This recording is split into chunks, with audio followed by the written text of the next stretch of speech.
is an event that we have not yet understood in Israel. It will take us a long time to understand what happened here less than 2 months ago. Because what happened here is an event that the Jewish state was built for such an event never to happen again. And it's not just the Jewish state, it's everyone who lives inside Israel, including Druze and Bedouins and Arabs and Jews. Everyone should be protected from this type of violence, regardless of who you are. And this week, or it was already last week, I was going all the way down south, and my driver, his name was Mohammed, a Muslim, serving in the Israeli army, served for 25 years, now volunteers as a driver. And, we talked about Arabs that were killed also during that horrible, horrible day. It's not just about Jewish people, it's about the state of Israel and its civilians. So what I do, besides when I'm not drafted into the army, I host podcasts that basically tell history, both adults and kids. And on the 7th of October was my birthday. And kids sent me videos wishing me happy birthday because I do to them all year round. So they send me happy birthday. And one of the families that sent it to me was in a safe room in a kibbutz in Israel by the name of Be'eri. I will show you on a map in a second where it is. I have share screen capabilities. No, if you could give me a share screen capabilities, that'd be great. So I see that they send me a video from the safe room. Basically, it's a room that is built from a certain type of concrete that shrapnel or missiles that land close by won't enter that specific room. It's not a safe room for terrorists. No one in Israel expected 3,000 armed and well-trained fighters to cross the border and come into Israel. So these safe rooms are just if missiles are falling, nothing will happen to the people inside. And I speak to the family the entire day. I try to cheer them up. I send them funny recordings, and it was very, very hard to do funny recordings on that specific day. And around 3, 4 o'clock, I don't hear from them anymore. I wait for another 2 hours. Around 6 in the evening, I decide to call them. And I don't know if I'm going to hear Arabic or what's going to happen, but I call, and one of the children answers and says, "Yeah, we were rescued. So I started breathing again after not breathing for about 2 hours. And I had friends who were in the event. I had family that was murdered also in the event. We all know people this way or that way that were killed or injured or were there or rescued. I had a friend who entered the safe room early in the morning with 3 kids and his wife. And he heard Arabic outside his window. He thought it was early morning. He was dreaming. They didn't even think in their worst nightmares that what happened here on the 7th of October would happen. No one thought about it. And when something happens that you didn't even imagine it happening, it hits you. It shocks you. And it took everyone by surprise. So my friend is sitting on his daughter. She has like for costumes, that you dress up for the holidays and all. So she has this costume box, and he sits on the costume box with his underwear, and he's holding the handle of the security door, because I told you it's a security door. It doesn't lock from inside or from outside. In order for it to lock, you have to do all kind of things, take off the handle or put something special on it, like a metal rod that won't let it open, but no one had it. So my friend is holding the door, his 3 kids behind him, and for 17 hours, he sat there and held the handle. And the army didn't come. The army wasn't there. We all expect in life that if something happens to us, like we get into a car accident, the police, an ambulance will come in, 10 minutes, 20 minutes, 30 minutes. People sat there for 17 and sometimes 20 hours, and the army didn't come. We're still trying to understand what happened there. I can tell you that my friend was rescued after 17 hours, not before he fought with terrorists who were trying to open the security door and yelling in Arabic, and he fought with them for 5 different times. And these 5 different times were, they're trying to open the handle, he's locking the door, they're opening, he's locking. The 3rd time, they also banged on the door and yelled IDF, IDF in Hebrew. So he thought, the IDF is finally here, I'm going to open the door. But then he realized something was weird. He listened and heard Arabic and didn't open. 2 weeks ago, I was with a brigade by the name of Givati. They fight mostly down south. And they told me that they were in a different kibbutz in a battlefield. Bullets are flying over their heads, grenades exploding, and they have to go into the houses, bang on the security rooms, and get people out. So they go to the security room, they bang on it, and they yell IDF, IDF. And no one opens the door because they didn't believe the army came. It was hard to imagine that after so long, the army finally came. They didn't know what was going on. They didn't understand why for so many hours the army didn't show up. And so it's a very, very tragic and hard to digest event. The Israeli army is investigating what exactly happened, that we had intelligence that something was about to happen. People knew that something is about to happen, but all indications pointed to that it's going to be a very small event, maybe 30 terrorists. And there were special units all over the border waiting for, these terrorists to show up, but the army wasn't ready for anything. There was a party, a festival of peace and dancing of hundreds and hundreds of people dancing very, very close to the fence with Gaza. And no one thought about evacuating them, or what happens if a mortar shell that, from Gaza, we get mortar shells and missiles all the time.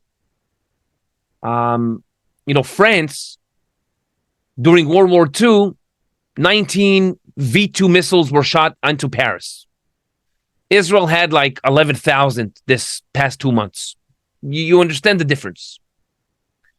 And what happened is that it took everyone by surprise. They crossed in 30 different positions across the border, 3,000 fighters, well armed with every type of weapon that you can think of, grenades, RPG. They had bombs ready to put in different houses with wires. I mean, it was nuts. So it took a long time to get things in order. And even after 5 days, terrorists hid in certain places and came out, and fighting ensued. Some of them came ready to die.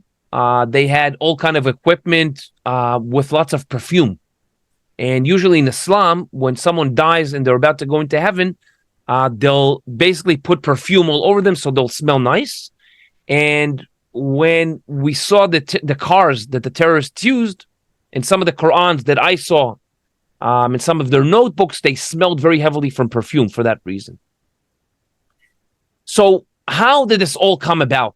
I mean, we all, or maybe some of us know that in 2005, Israel decided that Gaza, they could no longer protect Jewish and Israeli civilians, so they withdrew from Gaza and basically gave it to the Palestinians.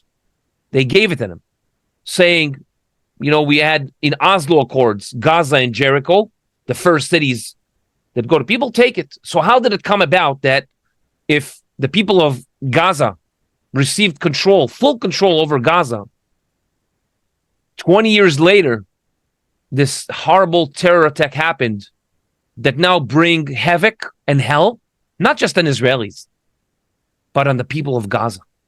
And believe me, speak to any Israeli. No one wants war. No one wants to see what we're seeing. I'll tell you that I sometimes go to oncology departments, and we give presents and gifts and all kind of candy during the holidays, especially now in the upcoming holiday of Hanukkah. And a few years ago, I was in the Ichilov hospital in Tel Aviv. And I start speaking to a young girl, and somebody tells me she doesn't speak Hebrew. So I say something in Arabic, from where are you from? And she says, Ana min Gaza. I am from Gaza. And it was very weird because I know Israel and Gaza, we've had operations and little wars. And so I turn around to one of the nurses. I say, wow, that's amazing that there is a family from Gaza. And she says, a family? Half of our ward is patients from Gaza. Because we know that they don't have the equipment. They don't have the ability to save these kids' life. So we bring them into Israel. And who drives them from Gaza to the hospitals? People who live in the kibbutzes near the border. The people that were attacked. Some of them were members of organizations that drove kids from Gaza to Israeli hospitals and helped people from Gaza work in Israel. They were peace activists. So how did this all come about? Let me show you just a few maps so we understand the situation.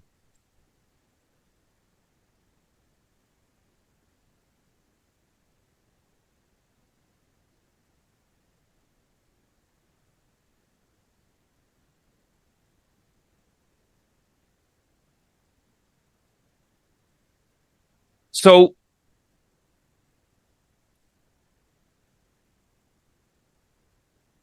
what do you see on the screen now? You see a map? Mandate for Palestine? Yes. Okay, great. So this area basically was an area that both Jews and non-Jews lived in during biblical times. Jews lived in several cities and several towns and small villages, and they were nomads for certain points, and they lived throughout this whole area that transferred hands to several people from time to time. The Crusaders controlled a small part of Israel from when they came, 1099, and then the Mamluks, who were from Egypt, and then the Ottoman Empire. And the Ottoman Empire controlled large parts of the Middle East. And after World War I, the British and the French decided that the best thing for the Middle East is to divide them into countries. So they took a map, they drew lines without understanding who lives where, and that the Kurds, for example, are in Turkey and Syria and Iraq. And so they took this whole area and said, well, there is the Jordan River. So we can just draw a line from the Jordan River. The eastern bank will be for one of our supporters. And the left side will divide between Jews and Arabs who live mostly on the west bank of the Jordan River, or west to the Jordan River. So when people say from the river to the sea, most protesters don't even know what they're talking about, but this is river to the sea, Jordan River to the Mediterranean Sea. So the British decide to divide the Middle East, and this is how it's divided. Now, people say sometimes, there are no Palestinian people, which is very upsetting because it means they don't know history. There were Arabs all over the Middle East. Some of them were nomads. Some of them traveled to many places.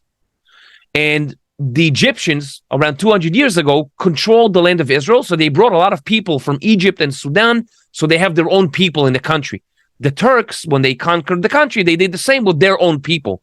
So many of the people in Israel that lived in the area of Palestine were brought into the area by the ruling empires, if it's the Ottoman Empire or the Egyptians or whoever it was. But this is how the Middle East was divided. You can see straight lines, Jordan.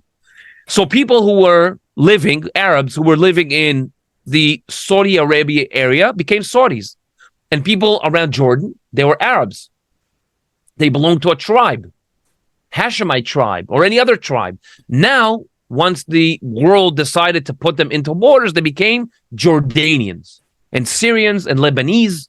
And we know the Lebanese a lot of times don't have much between them. And also Jewish people in Palestine became Israelis, and Arabs who lived in that area became Palestinians. you may know that in Arabic there is no P. The letter P does not exist in Arabic. So when they say I am a Palestinian, they usually say I'm a Palestinian, which is, strange because that's the name of the people in English, but they can't say it. So this is how it came to be that the Middle East was the way it was. And the United Nations in 1947 decided to divide the land. Where Arabs mostly lived, it was given to the Arab country to be Palestine. And the blue area was to be given to the Jewish state called Israel. But the Arabs didn't want to accept it. They never wanted to accept any offering them part of the land. They rejected an offer they got from the British for 70% of this area. They rejected an offer from the UN in 1947. And they kept rejecting plan after plan, including a plan made by Ehud Barak to Yasser Arafat in the year 2000, and a final plan made by Ehud Olmert, a different prime minister, made to Abu Mazen in the Annapolis Agreement in 2008. So 5, 6, 7 times throughout history, the Palestinians were offered a country of their own, and each time they refused to accept. A war broke out the day after the partition plan was accepted in the UN, and this is how it came to be. But it came to be this way in 1967. And why? Because after the war, the Palestinians were not given their own land. The Jordanians controlled the West Bank. The Egyptians controlled the Gaza Strip. And they didn't give the Palestinians a country of their own, a land of their own. They controlled it. Only after Israel took over in 67, or maybe 3 years earlier, we start hearing Yasser Arafat, 64, talking about a Palestinian country. And this is how it came to be, that there is the West Bank and the Gaza Strip. In 1987, an intifada breaks out, an uprising. People they don't want to live within Israeli control. And basically the Oslo agreements ensue in 1993. From the Oslo agreements, 3 areas are drawn, A, B, and C. A belongs to the Palestinians. They control the area totally on their own. B is a joint area controlled both by Israelis and Palestinians together. And C is an Israeli area where there are a lot of Jewish settlements. So this is what happened after the Oslo agreements. And from there, we are stuck. Today, this is the situation in Israel. We've never been able to reach an agreement further than this. Up north, during the 1980s and 90s, there's been altercation with Hezbollah, a party that its meaning is the party of God, and it's controlled by Iran. And they shot missiles into Israel. Israel created a security zone where we were with tanks. I served here as well. We were with tanks in this area, so terrorists wouldn't come into Israel and murder civilians, which happened during the 70s. Terrorists infiltrated the border again and again and murdered and killed civilians, sometimes up to 24 students, sometimes babies. We saw that happening, but in small numbers, not in the numbers that we saw on October 7th. Hezbollah is a part of Iran. They're basically an arm of Iran, and they do what Iran tells them to do. And Iran wants to save them. So when Israel or the United States go to war against her, it will be able to rain 130,000 missiles that it has onto Israel, occupy the Israeli Air Force and army, and basically Iran will be able to fight from within Lebanon. What will happen to Lebanon is a different story. The country was already in a very bad economic shape. The last thing they need is Hezbollah, but they haven't been able to get rid of it. And it's a sovereign country that houses a terrorist organization. Just imagine if a neighboring country to Germany had a terrorist organization that shot missiles over and over again, and you would go to that country and say, listen, there are missiles from within you fired at us. And the country would say, well, we can't do anything about it. So what would you do? And this is what happens with Lebanon. We have a terrorist organization that planned to do what Hamas did down south, but didn't get into it. And they say still that they have a force, a commando force called Radwan Force. Currently, they sit right on the border of Israel in 30 different villages. And the people of Israel who live up north say they will never go back home. They're all evacuated, by the way. They're all evacuated in hotels, in motels, in all kind of villages that are hosting them. No one's home around the northern Israel. They said they'll never go back home until the situation up north is taken care of. So just imagine living up north, a few miles from you, a terrorist organization that releases videos saying that one day it will enter your house and kill your babies. This is what we're dealing with up north. Down south, we have several kibbutzes. Kibbutz, you probably know, it's an agricultural settlement or village that up until a few years ago, they all lived together. And, whatever they made went into a joint account, and the kibbutz provided everything to the people. Today, it's a little different. A lot of these kibbutzim are already like moshavim, like small villages, agricultural villages. So the terrorists entered from 30 different points all around this border, entering army bases, fighting soldiers, killing soldiers, taking them hostage into Gaza. They entered houses where parents and children were unarmed, not ready. They murdered some of the people. They tortured some of them. Some of them they tortured in front of their parents. I don't want to go into detail, and I'll tell you why.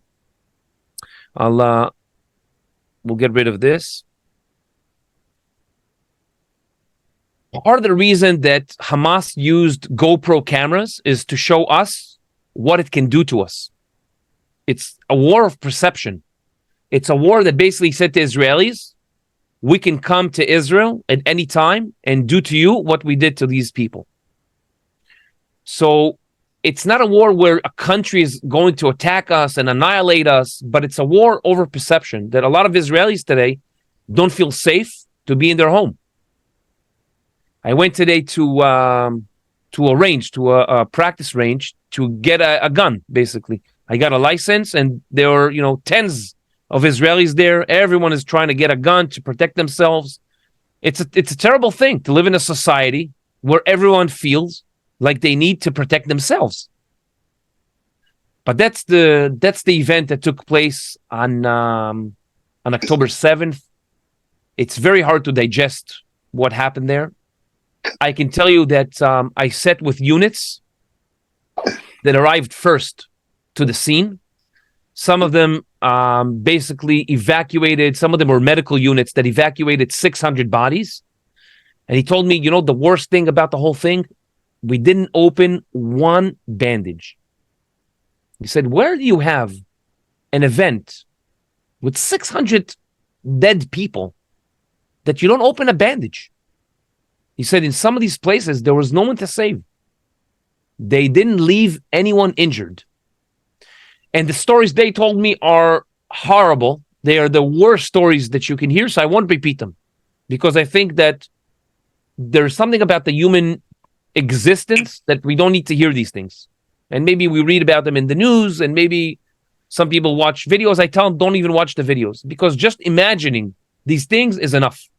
And I can tell you that the first 3 days, when I was with units that were on the front lines and told me what they saw, I had a very hard time sleeping. Up until today, if I wake up in the middle of the night, I can't go back to sleep.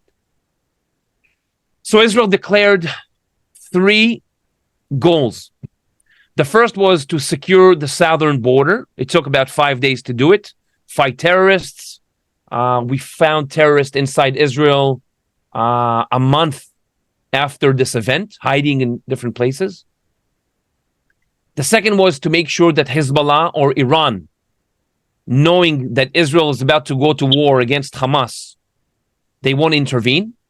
So Israel sent a lot of forces up north, and the U.S. also got involved and sent battleships and aircraft carriers and submarines to the region to make sure that Iran doesn't get the wrong idea that while Israel's fighting a war, they will get into a second war. And we see that up north, right now, there are anti-tank missiles being fired at people, at houses, and missiles come into Israel. Israel's been trying to avoid a war. We don't want a war. We understand that all this money that go into this war machines could go into education, could have gone into Gaza. Do you know what could have been in Gaza? Do you know if Hamas didn't take over in Gaza and use the billions of dollars they got for terror, they could have built industrial areas. They could have built resorts that we could all go to, even Israelis. Israelis up until 1987 went into Gaza freely. We bought in their markets. We left our children with babysitters from Gaza. It was a different period of time. And so Israel has built the Iron Dome, which on the one hand, it protects Israeli civilians. And it basically shoots down missiles that are flown into Israel or shot into Israel. On the other hand, we don't understand that during the past 2 months, they shot over 11,000 missiles onto Israel. What country in the world had 11,000 missiles shot onto it in the past, 50 years? 50 years. 11,000 missiles fired onto Israel. And people all over Israel, including my brother, his wife started having like a nervous breakdown, and they left the country. They left the country, and I can't judge them. Because it's a very, very troubling situation. Missiles fell near their houses, caused damage to cars. They have a little baby. I can't judge them. But this is what Hamas is doing to Israelis. It scares them so much that some Israelis say, I don't want to live here. And the third, so that was the second mission of Israel, to protect the border up north. I can say that Iran has been using its militias in Iraq and Syria to attack American bases. Over 100 American soldiers have been injured during the past 4, 5, 6 weeks. We don't hear about it too much. And something else happened that is incredible. The Iranians used one of their militias in Yemen, the Houthis, to fire missiles at Israel. So Israel has a missile called Arrow that intercepted some of these missiles, and the United States Navy also did. And another country got involved, Saudi Arabia.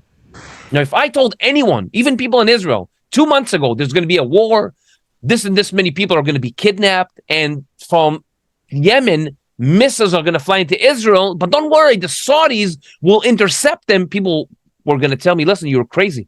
You need someone to look at you. But this is the Middle East, and crazy things happen. And we see that the bond between Israel, the United States, and Saudi Arabia has strengthened very much over the past couple of months, and especially now during this event. One of the people who basically was a Middle East peace advisor and negotiator, Dennis Ross, wrote a column in the New York Times saying that although he's worked for peace for 30 years, he is convinced that Israel needs to annihilate Hamas for the sake of all people in the Middle East. Because otherwise a war will continue and people will suffer for generations. And he said something else that was very, very interesting. He said, I spoke to Arab leaders from all over the Middle East, and they are in agreement with me. Which means that we may hear Arab leaders saying things to their own populations, but underneath the surface, they're saying different things. They understand that Hamas is a major obstacle to any peace agreements that will ever take place here. And we see the support that Israel gets. And I tell soldiers all the time, not only did the U.S. vote like 98 senators out of 100 that Israel has the right and obligation to destroy Hamas. Not only did the Secretary of State was here 4 or 5 times already and said Israel must destroy Hamas. And not only did the commander of the German Air Force come to Israel, and the first thing that he did was to go into a hospital and donate blood. It's more than just donating blood. It's a symbol of the union and the support that Israel receives from the German people. It's a symbol, this donation of blood, saying we are in this together. Because I think that people understand that extreme Islam is very dangerous, not just to Jews and Europeans. It's also a danger to Muslims. We can learn from history. Muslims and Jews and also Christians lived in a wonderful period in Spain from around 900 AD to around 1200, 300 years. Astronomy was developed and medicine and roads and buildings and flowing water, and it was an incredible period. But when extreme Islam came to power and they started murdering people, that was the end of it. And Andalusia basically fell. So today Israel has an obligation to its people to annihilate Hamas. And this is our third goal. Israel will go into Gaza with its full force and kill as many of Hamas terrorists that it can. It has 30,000 people in the organization. Hamas was democratically elected in Gaza in 2006 by the Palestinian people. A short time after it canceled the democracy, it had a quarrel with the Palestinian Authority, and they basically shot Palestinian Authority policemen, threw them from roofs, dragged them across the streets in Gaza, and made Gaza a place solely handled by Hamas. All the money that comes in, instead of going to, factories and high tech and industry, goes into terror. Hamas has built over 500 kilometers of tunnels under Gaza, so its people can fight from underground and also attack Israel. A kilometer costs about $90 million, 1 kilometer. Think how much money was put into the terror activities instead of for the good of the people. How much more money we could have spent on education rather than war. We don't want war. We didn't want war. But now they left us no choice because we know who lives across the border. And sometimes the distance is less than a kilometer. Imagine if ISIS was a kilometer from your house. How would you sleep at night? This is the situation that we came into. We didn't think that Hamas was this type of organization. We thought maybe it's going to take soldiers as hostages, but not murder babies in the most cruel and inhumane way. When I heard some of the stories, I asked myself, what century do we live in? So Israel must go into Gaza and destroy Hamas, destroy its tunnels and its weapons and its missiles. And not only that, it must always make sure that another terrorist organization will not come into power. One of the things that the United States did after World War II was to establish schools to teach again what is right and what is wrong. They did it in Japan in a massive way, and also in Germany. And if that thing is not done in Gaza, if education is not changed, we will continue to live by our swords, because 50% of the population in Gaza is less than 15 years old. 50%. So I don't know what solution will be after this war ends. Maybe there'll be some kind of a multinational force, but a new force, not the force of the UN where, some cute Nepali soldiers come by the border and wave high. It needs to be like a force, with soldiers from maybe European countries and Arab countries, something maybe like Desert Storm Coalition. I don't know. But it's obvious that Israel will need to control Gaza. It will need to continue the war. The war cannot stop. No one in the world will agree to live near ISIS. And so we cannot agree to live next to Hamas, knowing what it can do to our people, to our children, and to families.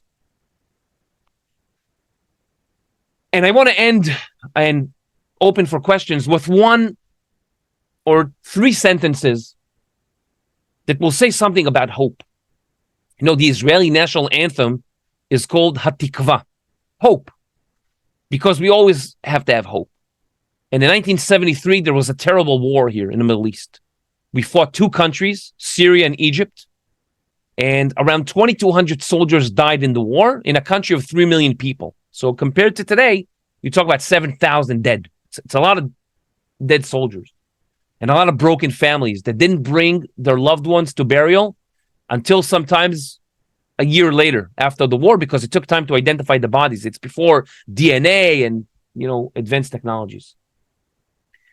And so from 1973, a whole year, this whole country was depressed. It was hard to walk the streets. People were depressed. The country was depressed. And no one could have imagined that 3 years later, the president of Egypt, Anwar Sadat, will land here with his plane, Israel's most horrific enemy, Egypt, that threatened to annihilate the Jewish nation. Its president lands here, and he makes jokes with Golda Meir in the Knesset, and he hugs Menachem Begin, and there wasn't one Israeli who didn't cry that day when President Sadat came here. So if you ask anyone in 74, if peace is possible in 3 years, they would laugh in your face. But this is the Middle East, and just as bad things can happen unexpectedly, so we must always, always hope that good things will too. Questions? Or comments, or up to you. First of all, thank you very much, Yuval, for your input. I encourage you to talk to Yuval now and to us now. So if you want to speak, when you want to speak, please raise the hand. Hopefully otherwise just open the microphone and then we can have an organized talk. I think everybody needs a minute to think about a question, so maybe I start with one. Can you say a few words about how the Israeli society will cope with these situations going further? I don't think anyone knows right now. After you have a traumatic event, you never know how you're going to cope with it. And I tell people that, sometimes you have an accident and you get out of your car, you're all shaken up, but you exchange details, you take a picture, you go back into your car, you get home, and only when you get home, your hands start to shake because they're after effects. I think our society is, on the one hand, has come together. I see people that before this war were really against each other, protesting against each other. And really, there was a lot of hate in the country. And now the same people who hated each other, who were ready to kill each other 2 months ago, are ready to give their blood for their friends, serving together in the army. So it has brought Israeli society closer, and it started some kind of a healing process, but I don't know what will happen after. There's a lot of sadness. There's still shock. We're still waiting for the hostages to come back. We learn every day of soldiers that are no longer with us, so it's very hard to say. But just like any person goes through trauma, this country went through trauma, and everyone is traumatized. I never thought in my life that I would talk with my 6-year-old son about terrorists, and he would ask me questions if terrorists will come into our house. I never thought that I would have to do it. But just like my grandmother did with maybe my father 70, 80 years ago, now we have to do the same. Barbara. Yes, hello. Thanks very much, Yuval, for all the things you told us. I'm amazed by the way you can speak for 40 minutes in such a structured way and so eloquently. First, I have a few questions, but the first would be, what is your background and what's exactly your job at the moment or in the past? In the army? Yes, and why do you do videos? So what's the whole picture?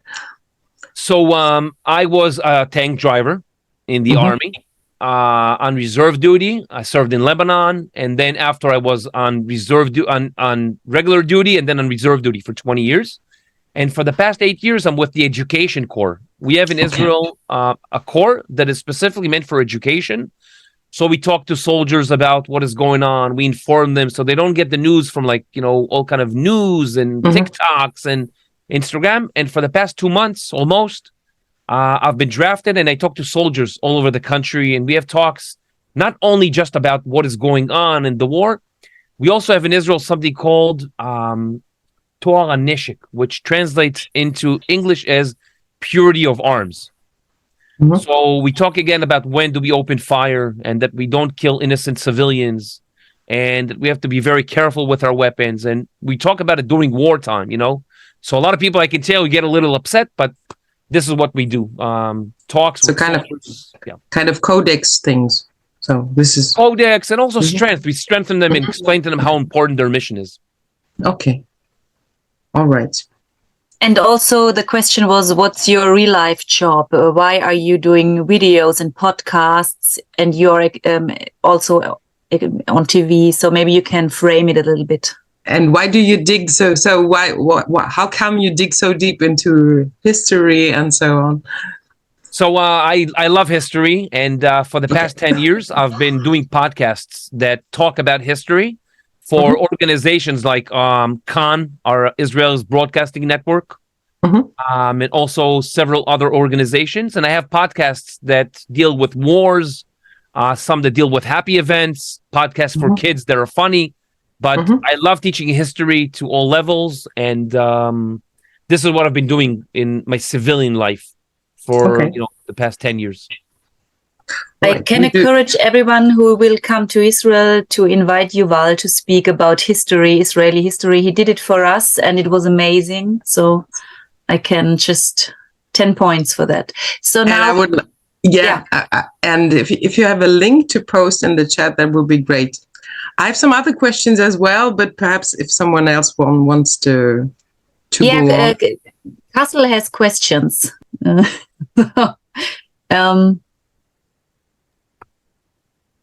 Hi, can you see me? Yeah, fine. Oh. Hello. Hi. My name is Kira. I work with Connect, which is the coordination center for German-Israeli Youth Exchange. And we're right now hosting a seminar with educators from all over Germany that are dealing with the topic of anti-Semitism in Germany and want to talk about the topic and with their youth. That's the broad subject for our seminar. And thank you for letting us taking part in this talk. Thank you, Yuval, for your speech and for giving us some insights. And we have one question from our participants. He read also about the history of the conflict, and he asked me to ask you about the partition plan that you mentioned, the United Nations partition plan from 1947, and he wondered, if you can talk about what were the reasons how it was divided, as he read or he knows that the land was divided 45% for the Arab side and 55% for the Jewish side, and he mentioned that he knows that before, after the First World War, Jews came into the country or the region, and it was not the same amount of population between Jews and Arabs, and how come that the partition plan was done like it was done. If you could talk about this a little bit. And the second question, if I may, was about the settlements in the West Bank. And what you would say, is it a central issue about the conflict, or what role do the settlements in the West Bank play? Okay. Those were two questions. Thank you. Sure. So I just want to say one thing about anti-Semitism. We've seen a lot of anti-Semitism all over the world. We have seen reporting by the BBC which is based on what Hamas is saying, and basically a lot of lies were headlines. I'm kind of happy that we've seen all this anti-Semitism sprout, and we're actually, taking masks off people's faces, because it's important to know the truth and important to see what goes on in American universities, for example. So that's one. I think that, overall, we need to know what we're dealing with.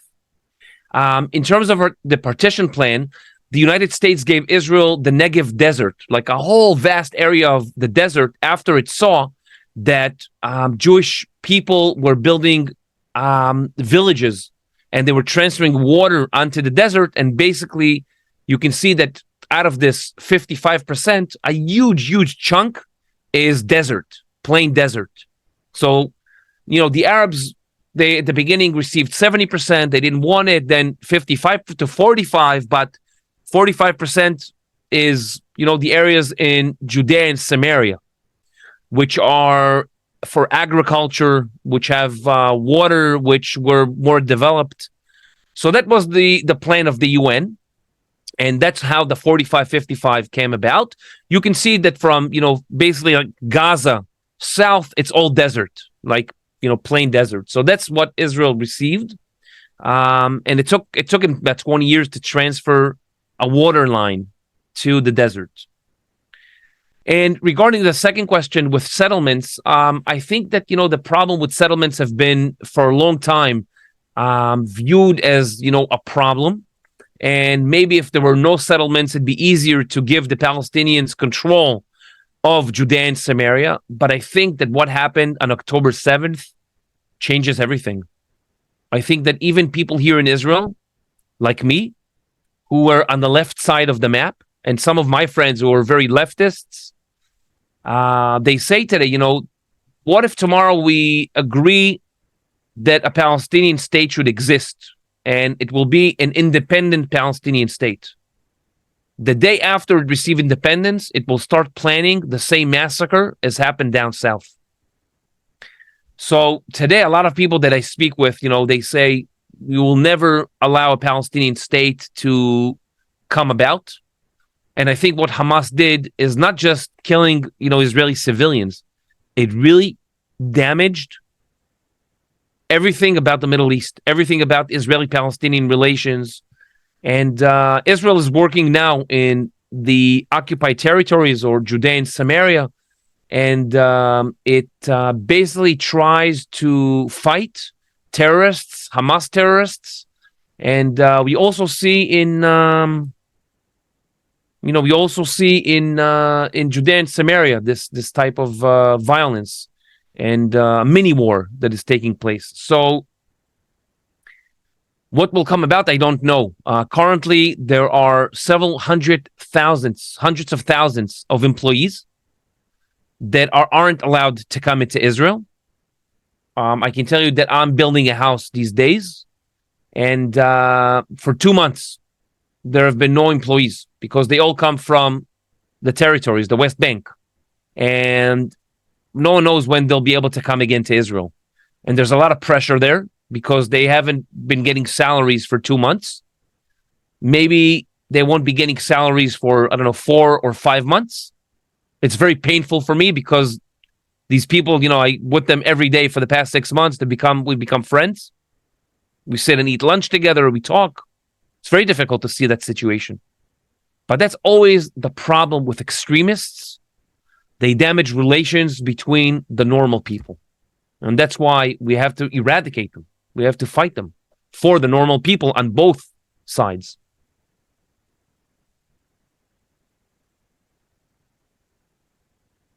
Barbara, please. Yes, thank you. You said that you heard about Arab leaders thinking that Hamas is a problem in the Middle East region, but not telling their people because not wanting to tell them things they don't want to hear. How do you think they can be persuaded to speak to their people the way they are thinking, and to just in the end say what you were just saying now, that extremists are damaging the life of normal people and any chance to get a stable situation in the Middle East? Yeah, I think, they need to be brave, but I understand them also. I see King Abdullah of Jordan. 80% of the population of Jordan is Palestinian. So they are very afraid that if, they rise against him, 80% of the population or even 20%, and they go and storm his palace, his soldiers maybe won't be able to stop them. So they have to say one thing to their people and one thing to someone else.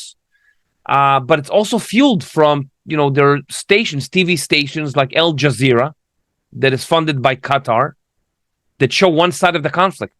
They only show videos from Gaza. They don't show what happened in Israel. They don't show anything about that. So also the people in those countries, they see, the videos and they're very upset. So it's very difficult for the leaders to go and speak to the people. There needs to be a better, maybe Arab communication network that maybe needs, when you build something like that, it's not just for them, it's also for you. And Israel has networks, I-24 News, for English speakers, French speakers. It needs to have a really strong, maybe independent, not Israeli, Arab channel that can show things from both sides. And I think that, leaders around the Middle East that have relations with Israel, such as Bahrain, such as Abu Dhabi or the Emirates, have not called back their diplomatic missions. And that's a very big thing. That Arab countries that have relations with Israel have not canceled them, have not threatened to stop them.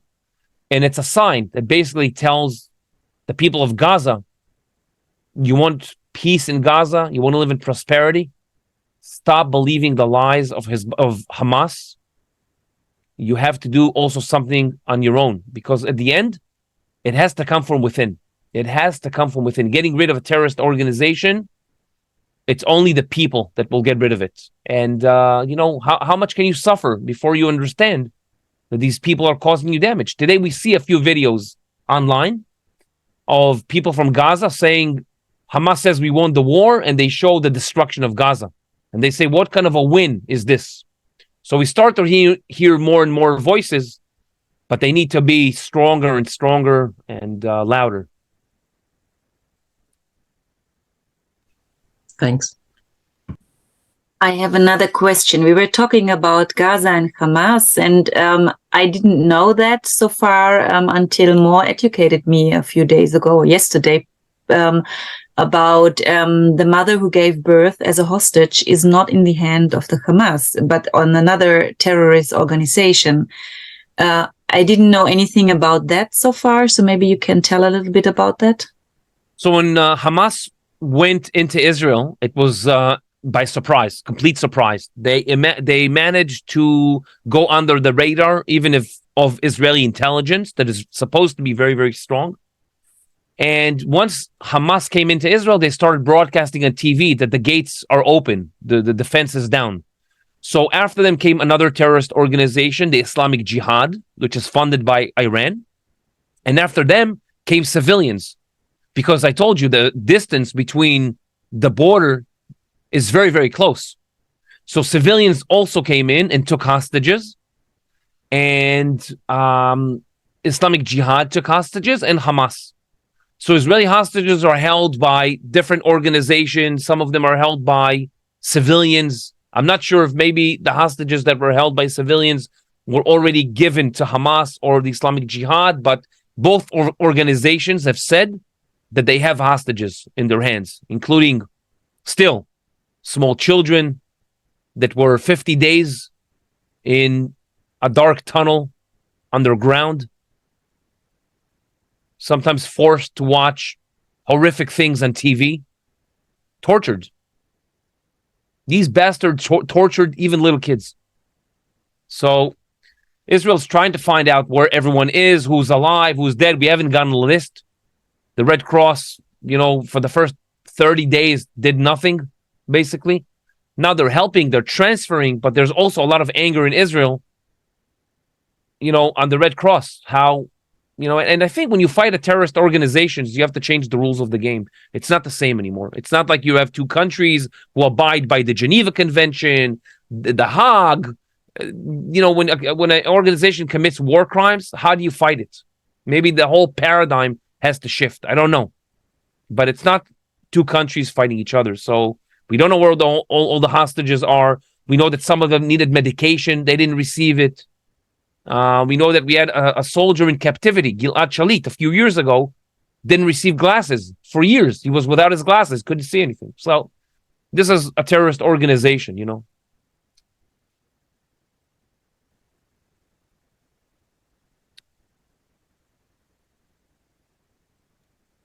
Please. First, I want to thank you and that you still are talking about hope, because knowing in which country you are, I feel it is a hard thing to still stay to hope. And what I think is, when I hear what is on the news, and the people are talking about what Israel shall do or shall not do, I don't understand how somebody can talk about war, even if it was a war between two countries, that can be done in a nice way.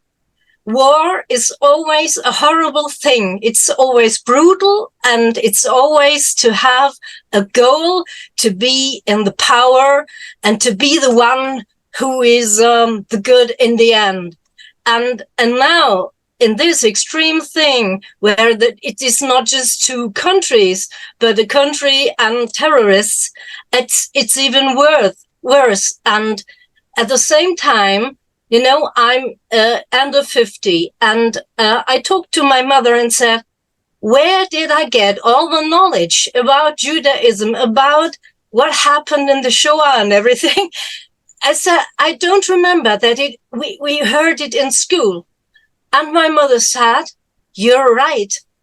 My sister, she is 6 years older. They heard it again and again and again. And when I was in school, the history teacher said to the parents, we have so many things to tell the people, to the students. There is no time for this. This has to be said in the families. And you'll know what was in the families. You had those who did the things in your families. The people did not talk about it. And I talked now to my best friend, and she said, well, now I understand. They were in Berlin with the class. I wasn't with them because I was in England. And she said they visited a KZ. They came to that camp, concentration camp. And there was somebody telling them about the history and what was going on there. And she said, I thought this was all made up. I never knew, and all the others as well. And the leader there who told them about it, he was so angry and said that to the teacher, and he was the head of the school, that how could this be that these young people don't know anything? And for me, it is like, wow, this is simply horrible.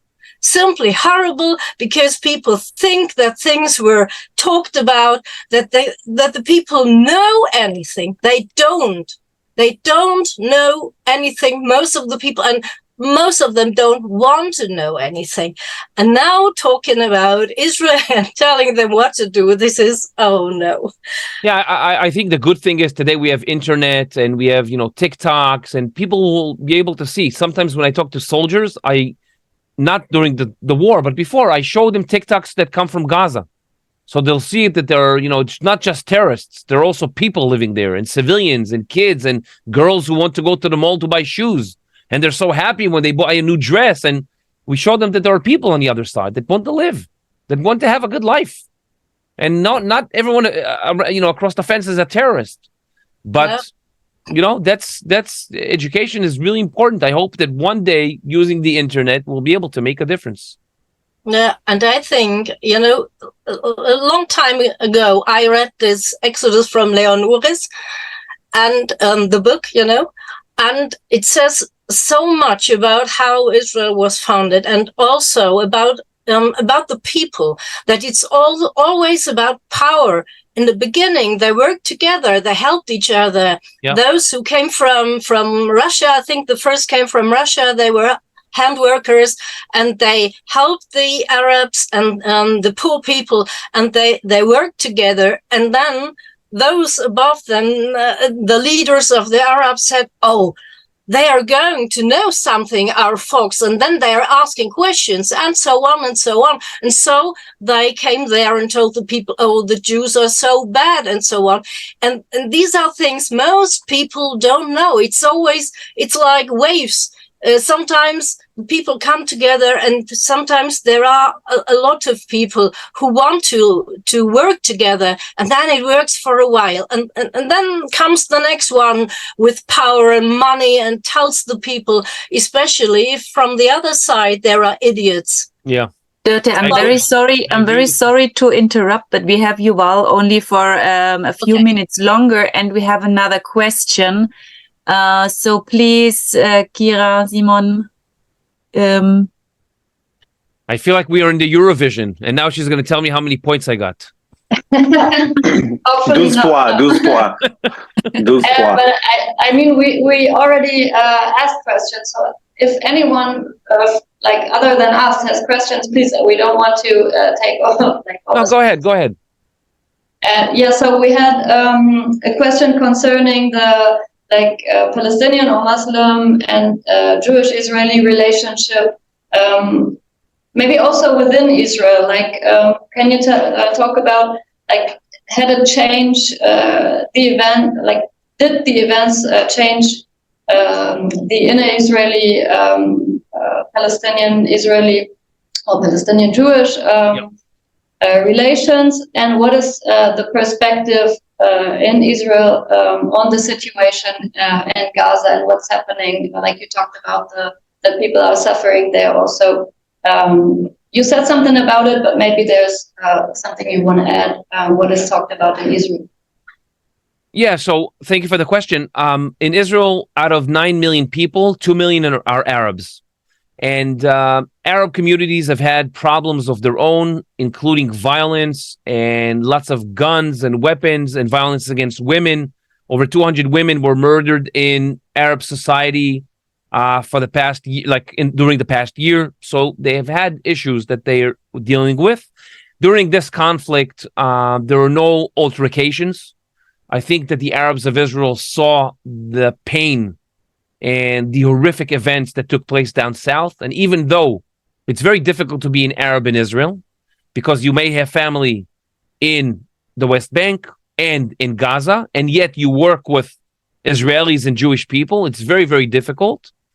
I think that they saw that Hamas is, a monster, and they don't want to be associated with them. They do care about the people of Gaza. I'm sure they're in a lot of pain from watching what is happening in Gaza, but they also understand the pain of Israelis, and they haven't, if someone, there was a Knesset member who voiced her opinion that there were no rapes during this event, and basically the head of the party said that, they don't want to be associated with her, she doesn't know what she's talking about, and he immediately, within an hour, told her that she's no longer invited to come to party meetings and all. So they're very, very sensitive to the situation right now. And some of the Arabs have done things for the people who were moved from their houses. There's an Arab guy who gave bikes to Israeli kids, and his shop was torched. So the next day there was a fundraiser, and he received a lot of money to buy a new store, to open a new store. And there was a line of Israelis that came to a store to buy bikes. There was a guy from Haifa who gave hummus away to soldiers free. There was a line a kilometer outside his hummus place in Haifa in support. So I think that Israelis, Jews, are looking very much towards the Arabs, hoping that they will connect with them, identify with them, and feel their pain. And I hope that relations will, sometimes out of bad things, good things can happen. Maybe relations will grow. But as the war progresses, and they also view Al Jazeera because Israel has no Arab network for them, as the war progresses, we may see more protests coming from the Arab side that could intensify relations and could do harm and damage to things. So it can go both ways. Barbara, please. Thank you. My last question. You said you were quite left and had even friends lefter than you.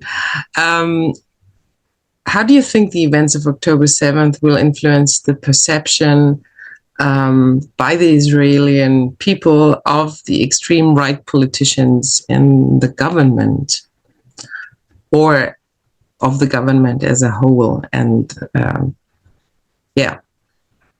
I think it's yet to see, it's yet to come, but I think the people of Israel, when they experienced such a trauma, today most Israelis that you speak to will tell you that they don't mind, what goes on in Gaza doesn't interest them. People who, for years, looked at what goes on in Gaza and saw a crying child and, their heart was torn, they feel nothing. Because after you go through such an event and you see what happened to your own kids, you understand that this war will go on again and again and again, and people will suffer again and again and again until Hamas is not kicked out. So people have, their emotions have become blunt, like they don't feel anything. While watching horrific events on TV, I think that's also something that Hamas did to us that is terrible. And we'll see what happens with the government. I don't know where it will go. There's more unity now. So maybe we will have more unity in the center and not in the extreme left or extreme right. I hope. Toby, please. We talked about the other group than the Hamas before, and after the 7th of October, I saw also some not nice videos of members of other group like PFLP and Fatah, and maybe you can say something how they was involved in that thing, especially because some leftists in Germany think that are the better Palestinians to support, but I think they was also involved in that event. Yeah, so after 2006, Hamas and the Palestinian Authority basically split. Hamas took over Gaza, and the Palestinian Authority took over the West Bank.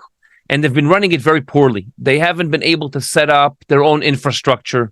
They're very, very dependent on Israel for everything, sewage and water and electricity and phones and anything you can mention. So they've been doing a very poor job in the West Bank, and they weren't involved in the murders of October 7th, but they have been involved in other terrorist attempts here and there. Still, they are very afraid of Hamas and have been cooperating with Israel on the security level, telling them where they're Hamas activists and giving intelligence. So Israel doesn't want to see the Palestinian Authority take over Gaza, but obviously it's a much better option than Hamas. And maybe something will happen that will make the Palestinian Authority more viable, less corrupt. There's so much corruption in there. We'll see. We'll see what happens. It's very, very difficult right now to think ahead what will go on. It's like a chess match, and you don't know how it's going to end.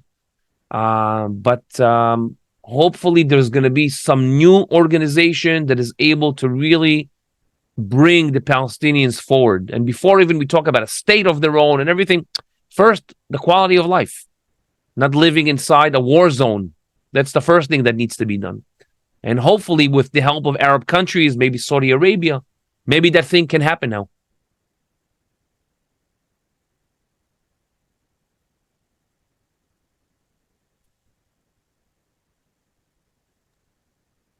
Okay. Are any more questions? not so far. So or is Kira going to ask something? No, okay. So I say thank you very much to all of you. I think we can close now. For me, I have a lot to think about, a lot about what you said, and very hard stuff going on in my mind right now. So thank you very much. I think all of us needs time now. And the important thing for me is to say that this is a friendship that lasts and we stand together. You're my family, and I think there are a lot of people here who agree with that, that we belong together. Siegen-Wittgenstein and Pfeffer belongs together, and Germany, Israel as well. So thank you very much for everything, and have a great night, anyways, of the horrific stuff going on. Thank you so much, and show your support. You know, it's time. This time we can't be quiet anymore. We have to really stand up and help Israel. We're only 16 million Jews versus, many hundreds of millions of people who say things that are sometimes not true.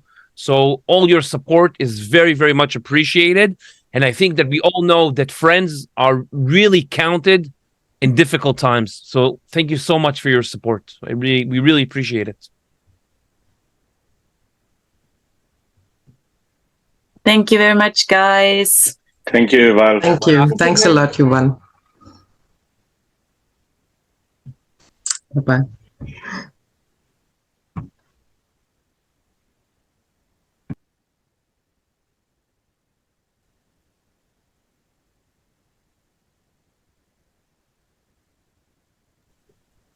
Wir wollen auch ein Meeting zusammen.